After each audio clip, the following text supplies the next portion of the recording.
how has coronavirus impacted those countries and how have their governments dealt with it?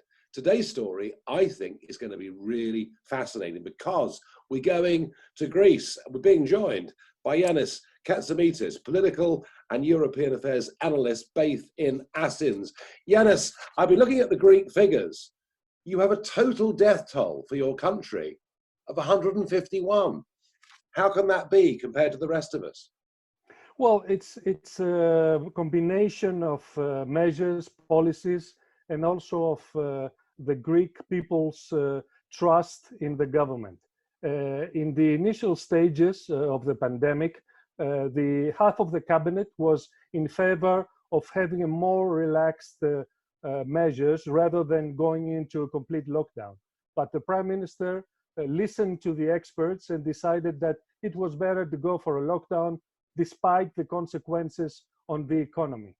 So, and given what the Greek economy has been through over the course of the last 10 years, that was a big call. So what date effectively did Greece go into lockdown?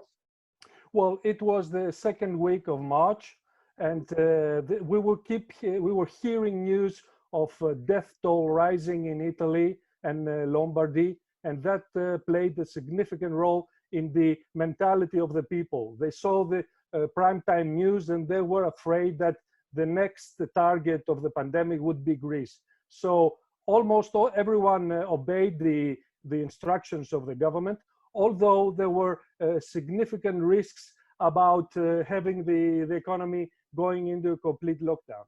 Yeah. Well, look, you looked at Italy very carefully, and I think we looked at Italy and blinked a little bit because our lockdown did not come in until the 23rd of March, which perhaps is a reason why infections are so high.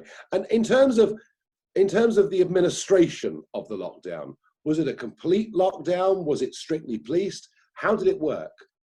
Well, it was, there were 6 ways a person could walk out and do some very, very basic stuff, like going to the supermarket, going to the doctor, maybe visiting some relative who had real need, not just for a visit, and also having a walk and a jog with your dog, but in the perimeter of your house. So it was rather strict.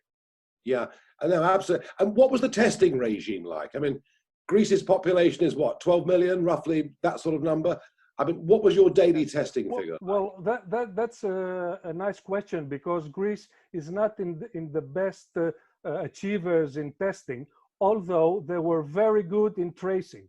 There were the authorities were kept a real log of the people that showed symptoms. They put them in quarantine and they traced down where they got the virus from.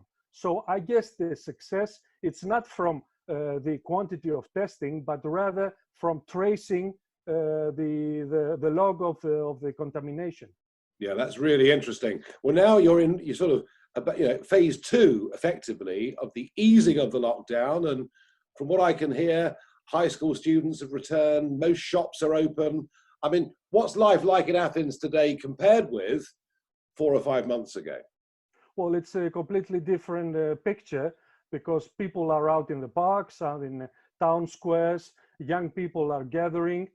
I'm afraid we're not keeping social distancing as good as we have kept that in recent days. And that's a big test for the Greek population. And we're expecting a real severe heat wave in the next 3 days. It will be more than 40 degrees Celsius. So we have to see how the people will react to that. But until now, we've done very well. Now we have to see if we can keep social distancing. Yeah, so it's an easing, it's an opening up of schools and shops, and you've got a 1.5 meter rule, is that right?